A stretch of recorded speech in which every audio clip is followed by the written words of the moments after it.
Now I recognize Mr. Tran from the great state of California for 5 minutes. Thank you, Mr. Chairman. Associate Minister Stallings, thank you so much for being here. I truly want to echo my colleagues' sentiment about the work that you do delivering services to these devastated businesses, so thank you very much. Just recently, the Center for Economic and Policy Research recently published a report about the seemingly partisan nature of disaster declaration denials, pointing out that recent denials largely impact states that the president didn't win, such as Maryland, Illinois, and California. I'd like to ask for unanimous consent that this report is entered into the record, Mr. Chairman. Thank you. Associate Minister Stallings, should we consider amending the Stafford Act to include specific, transparent, and non-political criteria for issuing disaster declarations and distributing aid?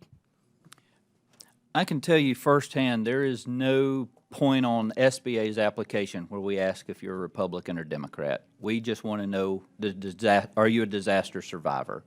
I think for us, the focus is getting into those communities. If you look, our program is very user-friendly. I mean, we've come in, as you mentioned earlier, we've done $3.6 billion worth of approved lending in California.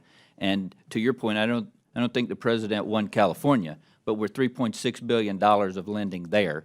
And so I think the fact that our program focuses on disaster survivors. We walk into a community, we don't care who you voted for, we just want you to know that you've faced the hardest day of your life, and we're empathetic to that. We're reasonable, we're here, we've done everything we can. We've learned some valuable lessons where we could be better, but we're working very hard. I do appreciate that, and I just recently learned that my governor submitted some supplemental requests. Do I have your word that you're going to take a look at that and make sure that Californians get the funding that they need for the disaster that they're suffering from? If we get supplemental requests, we just sent a whole team back out to California recently, sir, just to explain our programs yet again and walk folks through.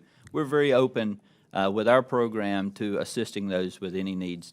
Okay, thank you for that. And the SBA provided members of this committee with helpful updates on disaster loans being made in Los Angeles County in response to the wildfire. What is the status of SBA's disaster loan program there now, nearly a year from the disaster? Can you give me an update? Absolutely. So we did $3.7 billion in lending. We're right about $785 million in dispersed, with $415 million of that going to homeowners so far. We've got 4,500 dispersals to homes. I would highlight that 1,887 homes are fully dispersed, meaning the homeowner has gotten all the money that they requested, it's in hand.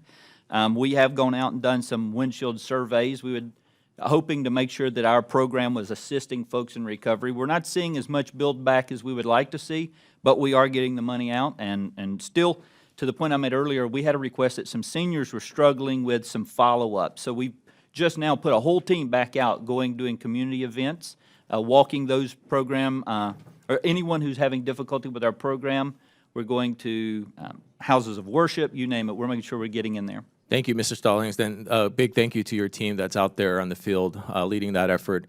You know, my district is home to Orange County Women Business Center and a small business development center at Cal State University Fullerton. As you know, SBA resource partners like SBDCs and Women Business Centers are designed to provide counseling and technical assistance to help small businesses across SBA financing. This is especially important after disasters where many people are looking for assistance to help rebuild. How is the SBA currently working with resource partners in areas like Texas Hill Country and Southern California to ensure all businesses in the region receive the assistance they need to recover? So I think that goes back to my earlier statement where we're partnering with our Office of Field, where we're going out into all our regions, districts, sharing the good work that disaster does. I think it's important going into disaster, folks have an understanding of what's available to them. It's very difficult to think of a new idea in the middle of disaster, so we're making a big push to make sure that blue sky conversations are happening before disaster strikes. We know disaster's coming. It's not going to sneak up on anybody. We know disaster's going to happen. It's just the where. And so the more we can get out among communities and talk to leaders, making sure they know what programs we have available, it's extremely important to us. Thank you so much, Mr. Stallings. With that, I yield back, Mr. Chairman. Thank you.